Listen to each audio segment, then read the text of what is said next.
Hello guys! For today's video atong bisitaon balik sila nanay og tatay nga atong ibisita last time kita nato radyo sa ilang pangidaron wala sila mga anak unya nagtambayayon lang sa kalisod sa kinabuhi. Hello guys, for today's video bisita na po tagbalik nila tatay og nanay sa atong bisita last time atong itagaan og radyo.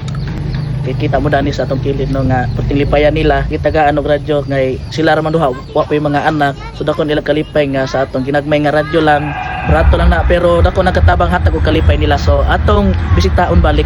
Let's go. Lah unsa man si nanay di ay ha tay si nanay ayo tay Ayo. mayong punto. Pagsulod na mo sa iyang balay gitagbo kami og masulubon kayong hilwagway ug bugat kayo nga kasing-kasing. Gilubong ng hapon. Ah, gilubong naghapon. Ikaw, Magansa naman karon. wala niya na.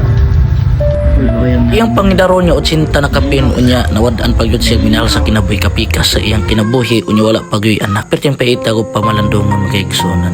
Si tatay dili taga Bohol iya lang asawa nga namatay mo wa jud siya kaperentihan anang dapita. Mayo gani kinako nasulod sa ako ang bursa nga gagmayng kwarta guys. Gamita sa inom ha. Gamitan na siya sa kanang imong panginahanglanan. Mabot man jud sa atong punto sa atong kinabuhi nga bisag unsaw nato amping katiman sa atong mga minahal sa kinabuhi. Mabot jud ang time nga kuhaon sila dinhi kanatong. Tay. Tay.